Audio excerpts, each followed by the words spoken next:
Supreme Court Justice Ruth Bader Ginsburg died on Friday. May she rest in peace. Democrats immediately claimed President Trump does not have the right to fill the vacancy and nominate a new justice before the election in November. Democrats say it would violate norms.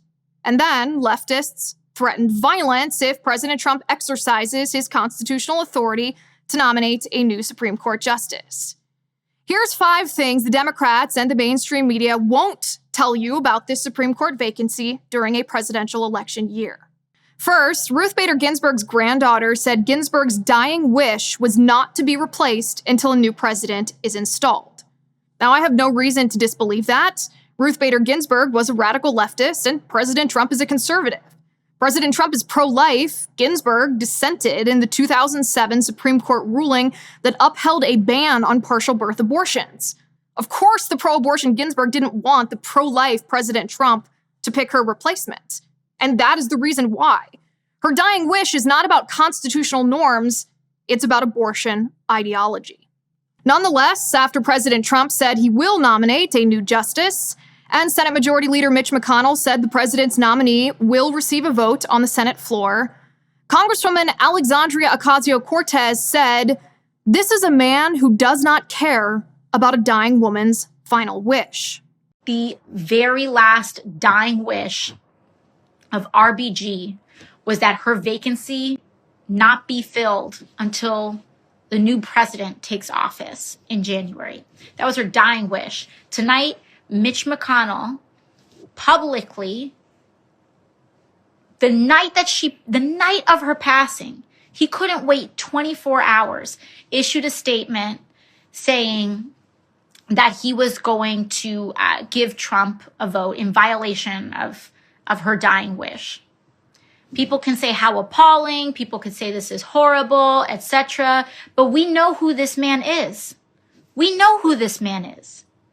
This is a man who does not care about a dying woman's final wish. Clearly. But that's not how the Constitution works. A Supreme Court justice doesn't pick their successor, the president does. And let's not pretend Democrats would have honored Scalia's dying wish had it been the other way around. The truth is, the Democrats are just playing politics. Of course, President Trump should nominate a new Supreme Court justice.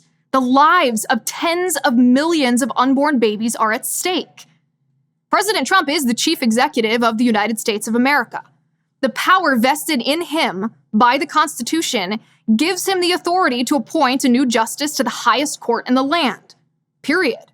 There are no caveats in the Constitution that say a president has a right to appoint a new Supreme Court justice except during an election year. In fact, now's a good time to debunk a popular Democrat talking point that's just plain false. You might have heard Democrats claim that the president cannot nominate a new justice during an election year because of the so-called McConnell rule. That brings us to number 2. That's not a law. That's a norm, which basically just means a tradition. But the truth is, the so-called McConnell rule does not apply to Supreme Court nominations during an election year when the Senate and the presidency are held by the same party. Theoretically, it only applies when the White House and the Senate are held by different parties. Also, it wasn't McConnell who set this tradition. It was actually Joe Biden in 1992 who said when one party controls the White House and the other party controls the Senate, the president shouldn't nominate anyone during an election year. But there is no split this year. So the but Merrick Garland, number 3, comparison is false because in 2016, Obama held the White House and the GOP held the Senate. Even so, both Obama and the GOP-controlled Senate were within their legal constitutional right and within the norms of tradition when Obama nominated Garland and the Senate refused to hold a hearing. In other words, don't be fooled by leftist cries of Merrick Garland. It's a ploy of desperation. Leftists have no other argument except we want abortion. So instead, they pretend the procedure is unfair because they look like ghouls when they admit their number one issue is wanting to abort babies. Furthermore, Justice Ruth Bader Ginsburg and Joe Biden and Barack Obama and Chuck Schumer and historical precedents agree with me. Number 4, In 2016, Justice Ginsburg was asked by the New York Times if, quote, the Senate had an obligation to assess Judge Garland's qualifications, end quote. Remember, this was a Supreme Court nomination during an election year. Ginsburg replied, and I quote, that is their job. There's nothing in the Constitution that says the president stops being the president in his last year, end quote. In 2016, Joe Biden agreed. That I would go forward with the confirmation process as chairman, even a few months before a presidential election, if the nominee were chosen with the advice and not merely the consent of the Senate, just as the Constitution requires. In 2016, Obama likewise rejected the notion that presidents cannot make Supreme Court appointments during an election year. When there is a vacancy on the Supreme Court, the President of the United States is to nominate someone. The Senate is to consider that nomination, and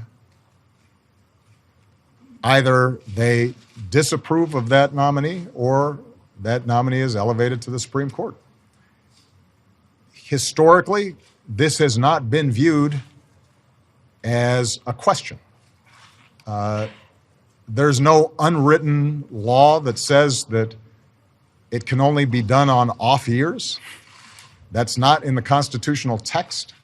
And of course, Senator Schumer in 2016 reminded everybody that historically, Supreme Court nominees have been confirmed during election years. This is what he tweeted, and I quote, "Attention GOP. The Senate has confirmed 17 Supreme Court justices in presidential election years. Hashtag do your job." End quote. Funny how these Democrats so quickly forget what they said just 4 years ago. And now, number 5. Let's look at historical precedent, because this exact same situation has happened many times before in our nation. In fact, 29 presidents have made Supreme Court nominations during an election year or during a lame duck vacancy. 8 times before a presidential election, this happened when the Senate was controlled by one party and the presidency by the other. In those situations, only one of the 8 nominees was confirmed. 10 times before a presidential election, this happened when the Senate and the presidency were controlled by the same party. In those situations, 9 of the nominees were confirmed. Now, you've probably heard the Democrats claim that Obama's nomination of Merrick Garland was different because that was in March of 2016, and this is late September. But again, let's look at history. Historically, since the year 1900, 61 Supreme Court justices in total have been nominated and confirmed to the High Court. 43 of those 61 justices, that's 70%, were confirmed in under 46 days' time. And Democrats who claim that President Trump is violating some norm should take a look in the mirror, because there have been 2 major norms obliterated in the past 10 years when it comes to judicial nominees. Democrat Senator Harry Reid got rid of the filibuster, which leaves the minority out of judicial confirmations, and Democrats colluded with the mainstream media and launched the most despicable character assassination of my lifetime against Brett Kavanaugh 2 years ago, just because they didn't like him. So if anybody is destroying norms, it's the left. Those are the 5 reasons you won't hear anywhere else. The President of the United States has the constitutional authority to nominate a new Supreme Court justice anytime during his presidency. Period. That's all there is to it.